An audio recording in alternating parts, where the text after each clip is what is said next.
올해 전 세계 바닷물 온도가 상승하면서 장마철 집중호우에 대한 우려도 커지고 있는데요. 해안가 지역은 선박 관리와 해양 사고에 더욱 각별한 주의가 필요합니다.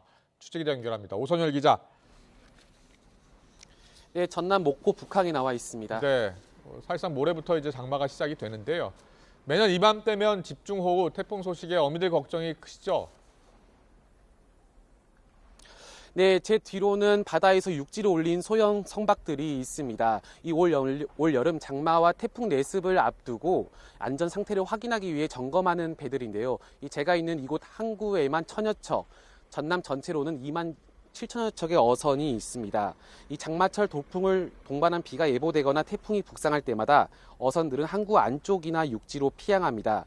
지난해 전남에서만 태풍 흰남노의 영향으로 여수와 완도 등 4개 지역에서 선박이 침수되거나 파손되는 등 수산 분야에서 33억 원 상당의 피해가 발생했는데요. 기상청은 다음 달부터 적도 부근의 수온이 올라가는 엘니뇨 현상이 발생하면서 수증기가 증가해 강수량이 크게 늘 것으로 내다봤습니다. 엘니뇨 현상이 두드러질 경우 남부지방을 중심으로 집중호우가 내리는 경향이 있는데요. 월 강수량만 최대 300mm가 넘길 것으로 예보됐습니다.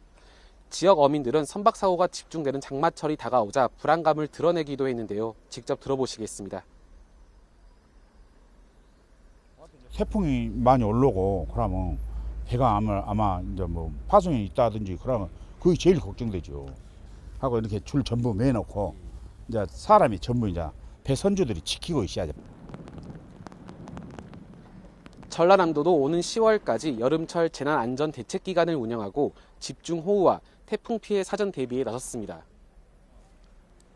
해수면 온도도 계속 상승하면서 올해는 강력한 태풍이 상륙할 가능성도 있는데요. 선박 사고 줄이기 위해서 어떻게 하는 게 좋겠습니까?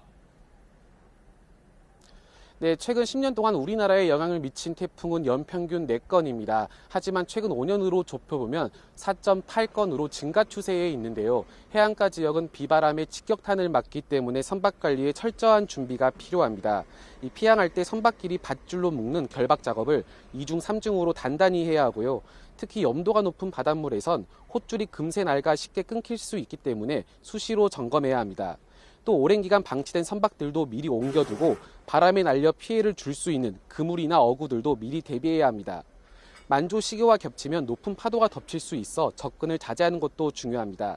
해양경찰도 장마와 태풍 내습 시기에 맞춰 본격적인 구조 대응 태세에 돌입했습니다. 항포구 및 해안가 순찰 활동을 강화하는 한편 취약, 해역, 위해 요소 사전 차단 등 해양사고 예방에 만전을 기하고 있습니다. 태풍 등 기상 위험 상황 시 해안가, 저지대, 방파제 출입을 자제해 주시기 바랍니다.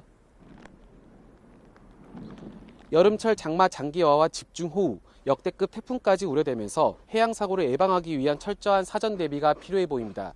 지금까지 전남 목포 북항에서 YTN 오선열입니다.